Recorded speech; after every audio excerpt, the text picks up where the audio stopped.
li ma jàpp mooy Macky Sall dafa mel ni dafa tànn pour gouverner dans la difficulté parce que les actes qu'il pose depuis qu'il est là boo ko xoolee surtout aussi à chaque fois di sukkandiku xawma c'est de la politique xawma nu ma koy tuddee parce que amul tur parce que il trouve toujours la manière jaar ci assemblée wala jaar ci justice et cetera ba finalement yoonal lu dul yoon mooy lan tey li xew Charles wax na ko tout à l'heure gën na graaw coup d'état constitutionnel parce que constitution mooy lan mooy suñu ndëgërlaay mooy suñu socle bu constitution bi dëgërul wala effectivement joxuñu ko solo buñ ko war a jox mooy que ni lu nekk mën na xew report bi raison yi ñu avancé je parle des raisons yi nga xamante ne moom la Macky Sall avancé on parle de transparence et d'inclusion je veux mettre la transparence de côté jël inclusion pour man Macky Sall aurait pu en faire Macky Sall mënoon na ko def préoccupation bu mag en 2019 parce que il y a des candidats qui ont été exclus bien avant 2019 tëj nañ Karim Wade exilé nañ ko après ça a été le tour de Khalifa Sall et après ça a été le tour de Sonko par rapport à l'affaire Adji Sarr gis nañ fu mu mujje la justice a rendu une décision incompréhensible qui a remobilisé les Sénégalais dehors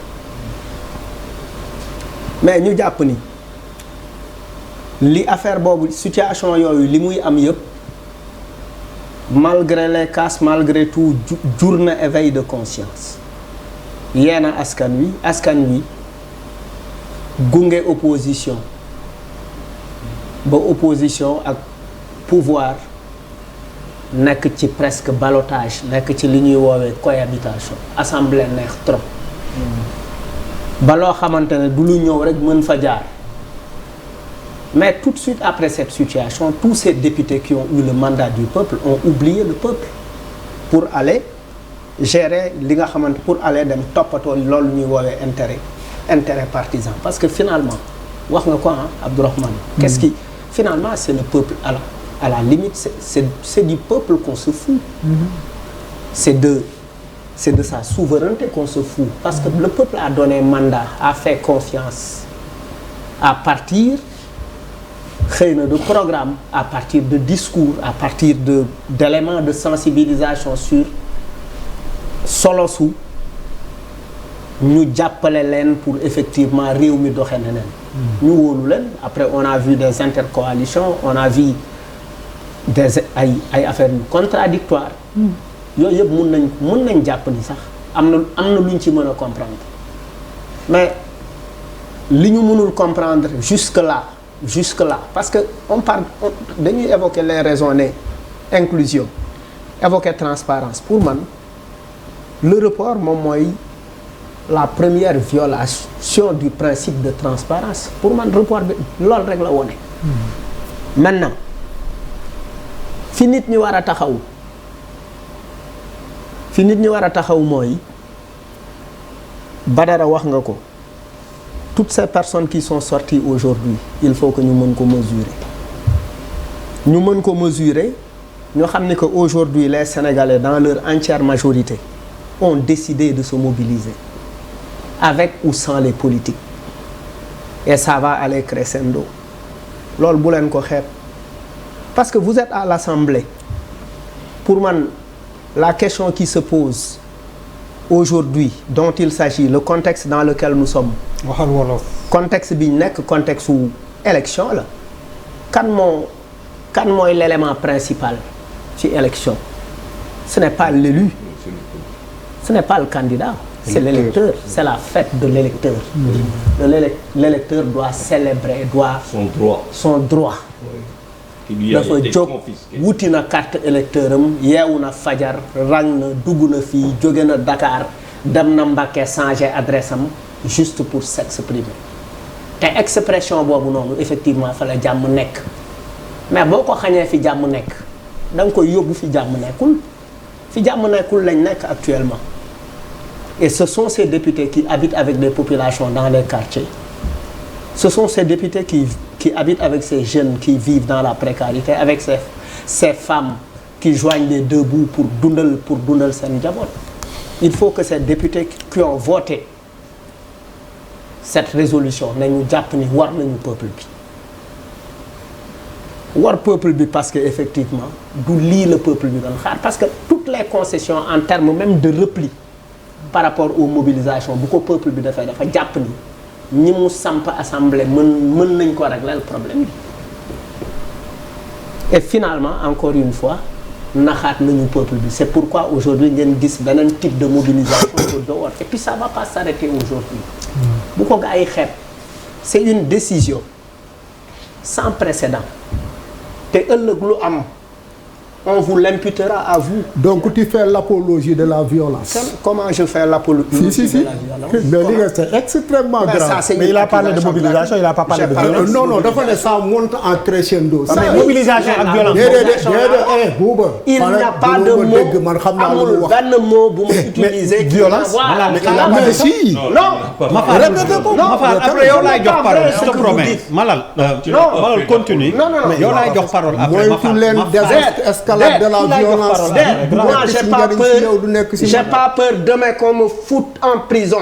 Jambarisme dama lay wax. C'est-à-dire, écoutez, il faut qu'on se parle sincèrement. On est en train de se foutre du peuple et on n'a pas le droit. C'est la vérité. Loolu mooy dëgg. C'est-à-dire, vous êtes dans vos organes, vous êtes dans vos instances de partis politiques. Vous oubliez que le peuple a son mot à dire et que vous devriez vous aligner au mot d'ordre du peuple. Li Bouba di wax dëgg la. Qu'est-ce qui s'est passé? On va vers des élections où on a pressenti que c'est effectivement Diomaye, quelqu'un qui est emprisonné et qui risque de gagner les élections. Il y a des éléments qui nous le montrent. Mais des éléments d'appréciation am nañ ko. Non, attends, c'est très simple. Parce que écoute, aujourd'hui, les gens veulent se nit ñi. Vous êtes contradictoire. Non, je ne suis pas du tout contradictoire. Non, c'est que vous déplacez un débat sur le report ngeen bëgg koo jox nit. Ah déedéet. Mais c'est extrêmement grave. Ku nekk amu leen courage il a refusé ici. waaw mais d'accord mais non c'est pas mais pas de il faut ñu rester sur Badara waxal li ngay wax nga bàyyi ma man li may wax maa ko assumé. Je le dis waxal yaa ci dugg. waaw non yaa ne vous dama wax ba pare wax ni non dama wax ak moom nga wax non Badara non yow sa ay propos teel sa ay propos ce que je dis je le redis waaw mais non da nga ne déedéet yaa ma njëkk a interpellé ba pare ne tout li mu wax ma la yaa ma njëkk a interpellé non attends déjà nit ñi am nañu droit am seen appréciation de la situation voilà dire attends wala nangam non yaa ma ko wax ma delloo la ko dama lay wax rek su mooy ñun dañuy analyser on peut analyser da ngeen ñu mais Mali il a interdit waaw mais interdire ma kenn man j'ai pas le pouvoir d'interdire à qui que ce soit quoi que ce soit voilà mais sur ce plateau fii toog naa ne est-ce que un candidat d'un bureau politique d'un bureau d'un parti politique dissous peut être candidat?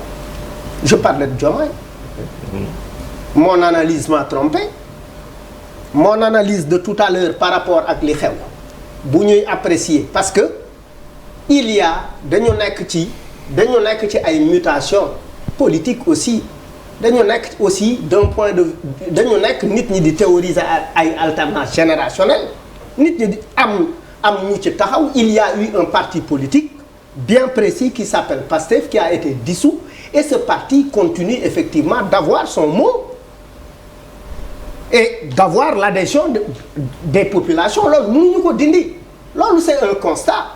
Si vous dites que vous ne craignez pas ce parti parce que vous allez tous, c'est un adversaire. Il n'est pas simplement un adversaire de Macky Sall. Il est aussi un adversaire des autres opposants. Qui ne le craint pas? Qui ne craint pas Pastef? Personne. Non. personne. oui bu la neexee. Ça c'est plus de l'analyse quoi. non d'accord naa il y a une grande différence entre analyser et bidonner. non je ne bidonne pas. Tu peux le dire parce que tu es aussi un compétiteur. Non. Vous allez participer à la même compétition. On est en train de tromper le peuple. Le peuple qui a déjà fait son choix. Donc ñun on trompe pas le peuple, on trompe nous-mêmes. Parce que yàgg dañuy élection. Donc yàgg le peuple va faire son choix. déglu ma dama ne pour man li ma la wax nii sax da nga ko war a tenir en compte bu baax a baax mu nekk un argument pour toi d'aller encore travailler pour gën a am mobilisation autour de ton candidat. Pour effectivement. non oui. Je travaille avec un candidat. On a nos sondages, on a nos stratégies, on a préparé nos campagnes. Cet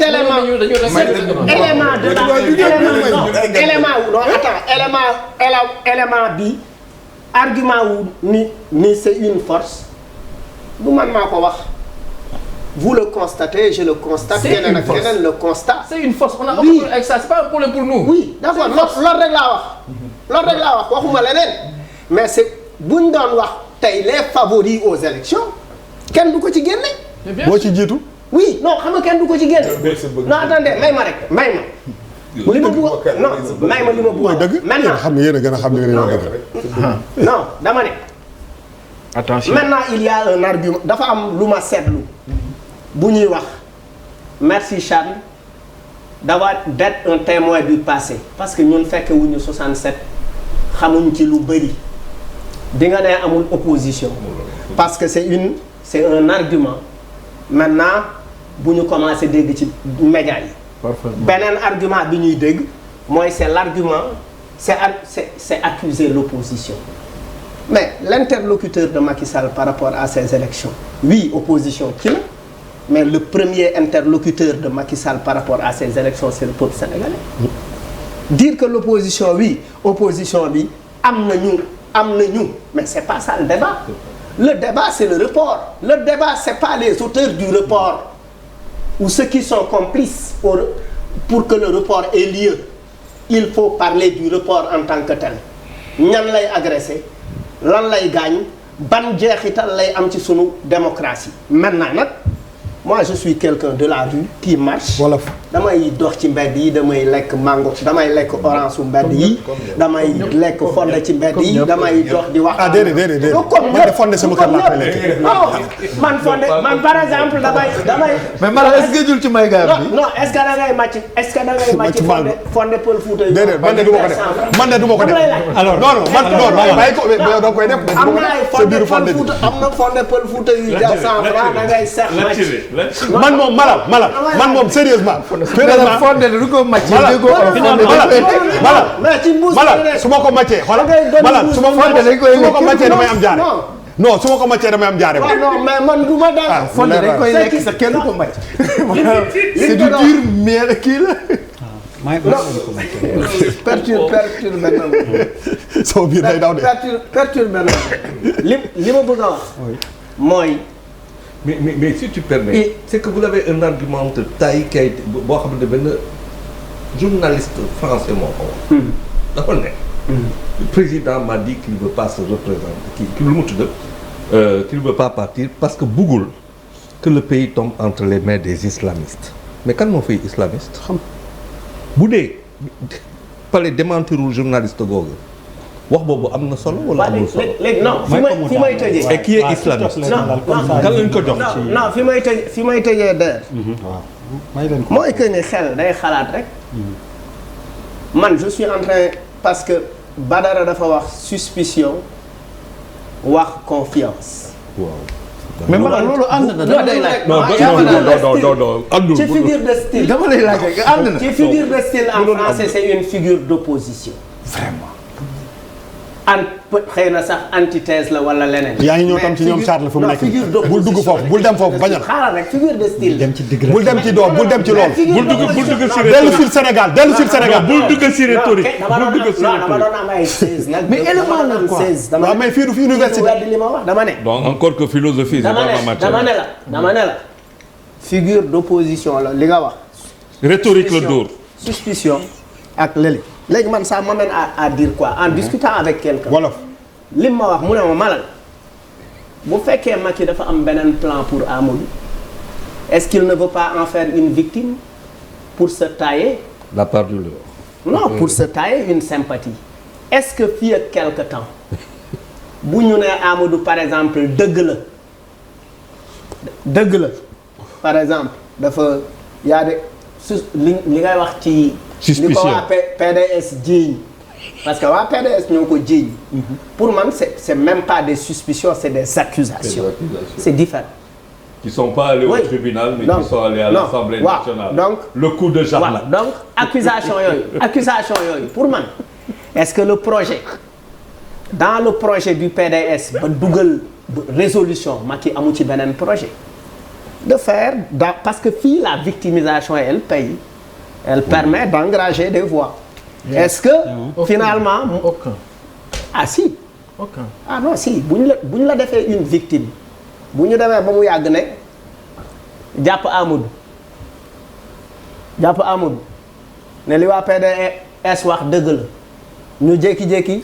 ñaanaloo Amadou jàmm déglul rek non mais yéen a ko porté plainte te yéen ñii ñoo ko porté plainte et vous avez donné l'occasion.